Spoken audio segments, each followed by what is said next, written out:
आज के बाद से डिवाइन रिल्म की सबसे पावरफुल जगह असुरा गॉड किंग का असुरा सी नहीं बल्कि चिन्यू की मिस्टिसिटी होगी। Hello guys, welcome to VH anime explain. आज हम एक्सप्लेन करेंगे स्टेलर ट्रांसफॉर्मेशन सीजन 7 के एपिसोड 6 को। सारे होली एम्परर्स और गॉड किंग्स के लगातार अटैक्स की वजह से जांगलन अपनी लगभग सारी एनर्जी एग्जॉस्ट कर चुका था। वो पहले ही काफी इंजर्ड था और जैसे ही होली एम्परर्स का कंबाइंड अटैक उसे हिट करने वाला होता है तभी चिन्यू सही वक्त पर आकर जांगलन को बचा लेता है। उसके बाद चिन्यू सबके सामने अपना ऑरा रिलीज कर देता है और उसके ऑरा के सामने कंबाइंड होली एम्परर्स भी छोटे दिखने लगे। ये देखकर वहां मौजूद हर गॉड किंग्स और होली एम्परर्स शॉक हो जाते हैं। जैसे ही बैटल शुरू होने वाली होती है, होंगफू फैमिली का होली एम्परर होंगफू यू एक प्रपोजल रखता है। वो कहता है कि अगर चिन्यू थर्ड सील के लिए कम्पीट ना करे तो वो लोग यही बैटल स्टॉप कर देंगे। हालांकि उसे डर था कि अगर ये फाइट कंटिन्यू हुई तो होंगफू फैमिली की ब्लड लाइन आज यही खत्म हो सकती थी। लेकिन चिन्यू कॉम्प्रोमाइज करने के मूड में बिल्कुल भी नहीं था।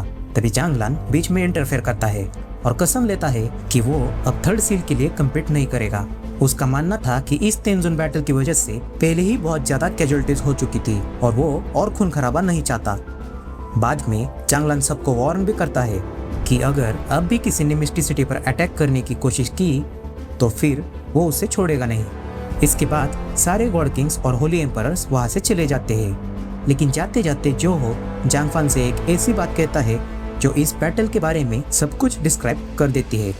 आज के बाद से डिवाइन रिल्म की सबसे पावरफुल जगह असुरा गॉड किंग का असुरा सी नहीं बल्कि चिन्यू की मिस्टिसिटी होगी। अगले सीन में हम देखते हैं कि असुरा गॉड किंग और ब्लड सी क्वीन अभी भी स्पेस बैरियर के अंदर ट्रैप्ड होते हैं। चिन्यू उन्हें रिलीज कर देता है और बताता है कि जांगलन ने असुरा गॉड किंग के दोस्त को सिर्फ सेल्फ डिफेंस में मारा था। लेकिन असुरा गॉड किंग अभी भी जांगलन को माफ करने के मूड में नहीं था। जाते वक्त ब्लड सी क्वीन चिन्यू से कहती है कि वो उसके साथ थर्ड सील के लिए कम्पीट ना करे। चिन्यू जवाब देता है कि उसने जशा और होंग्यूंग को रिलीज कर दिया था, इसलिए वो भी उसके कंपटीशन में इंटरफेयर नहीं करेगा। तभी चिन्यू ब्लड सी क्वीन से पूछता है कि पिछली बार तुमने अपना इरादा क्यों बदला। ब्लड सी क्वीन जवाब देते हुए कहती है कि अगर तुम माइटी पीपल सील को पाने में मेरी मदद करोगे तो मैं तुम्हें बता दूंगी। ये सुनकर चिन्यू कहता है कि रहने दो, समझ लो कि मैंने तुमसे कभी पूछा ही नहीं। चिन्यू इस सील के बैटल में बिल्कुल भी हिस्सा लेना नहीं चाहता। उसके बाद चिन्यू और जांगलन वापस मिस्टिसिटी लौट आते हैं। यहाँ जांगलन हेयू और होपे को जल्द ही स्ट्रांग होने के लिए कहता है ताकि फ्यूचर में वो चिन्यू की हेल्प कर सके। इस पर हेयू कहता है कि जांगलन के टाइम स्टॉप टेक्निक को देख के उसने कुछ टाइम लॉस के अंडरस्टैंडिंग को महसूस किया और वो तुरंत कल्टीवेशन करने चला जाता है। चिन्यू को भी सेंस होता है कि उसका नया यूनिवर्स का सेकंड लेयर कंप्लीट होने वाला है और उसे भी जल्द ही कल्टीवेशन के लिए जाना होगा।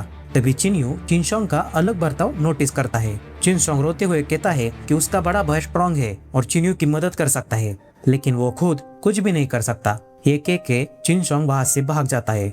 चिन्यू भी चिनशोंग के नॉर्मल टैलेंट्स को लेकर परेशान था। अब सीन शिफ्ट होता है चिन्यू के कल्टीवेशन के वक्त, जहाँ चिन्यू रियलाइज करता है उसके नए यूनिवर्स के तीनों लेयर्स एक दूसरे को कॉम्प्लीमेंट और सपोर्ट करते हैं, बिल्कुल उसके हेयू और होपे के रिलेशन की तरह।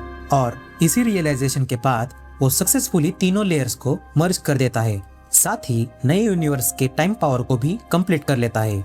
और इसी वजह से अब चिन्यू भी टाइम स्टॉप टेक्निक को यूज कर सकता है। लेकिन उसे खुद भी नहीं पता था कि उसका टाइम स्टॉप बाकियों से कैसा अलग होगा।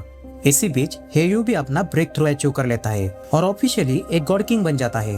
लेकिन उसी दिन डिवाइन रिल्म में एक और नया गॉड किंग बॉर्न होता है। डिवाइन रिल्म की हिस्ट्री में पहली बार एक ही दिन में 2 गॉड किंग्स बॉर्न हुए थे। चिन्यू पूरे डिवाइन रिल्म को स्कैन करता है और उसे पता चलता है कि दूसरा गॉड किंग और कोई नहीं बल्कि थंडर पनिशमेंट सिटी का जोशन है। जोशन के इतने लंबे कल्टीवेशन के बाद उसे अपने पापा जोहो से पता चलता है कि अब थंडर पनिशमेंट सिटी में सिर्फ वो दोनों ही बचे हैं। साथ ही जोहो उसे वो मेमोरीज भी दिखाता है जहाँ चिन्यू उसके अंकल्स और कजन को मार रहा था। ये देखकर जोशन का गुस्सा और भी ज्यादा बढ़ जाता है और वो सीधा थंडर पनिशमेंट तेंजुन के पास पहुंच जाता है। लेकिन थंडर पनिशमेंट तेंजुन उसे बताता है कि उस पर बहुत सारी रेस्ट्रिक्शंस है। फिर भी अगर चिन्यू थर्ड सील के लिए कम्पीट करेगा तो वो जोशन को रिवेंज लेने में हेल्प करेगा। अब सीन शिफ्ट होता है जहाँ चिन्यू तेंजुन माउंटेन में हो रही हर एक्टिविटी को मॉनिटर कर रहा होता है। Third seal, mighty people seal, बहुत ही जल्द बॉर्न होने वाला था। इस बार चांगलान, ईफंग और जोचोलिन तीनों भी बैटल में पार्टिसिपेट नहीं करते। जैसे ही माइटी पीपल सील बॉर्न होता है, एक बार फिर खून की बैटल शुरू हो जाती है। हर कोई सील के लिए लड़ने लगता है और हर बार की तरह सील पोर्टल के अंदर एंटर कर जाता है। लेकिन जांगफंग की टीम इस बैटल में पार्टिसिपेट ही नहीं करती, क्योंकि थंडर पनिशमेंट तेंजुन की हेल्प से वैसे भी सील उनके ही हक में आने वाला था। और इसी तरह ये एपिसोड यही खत्म होता है। Thanks for watching.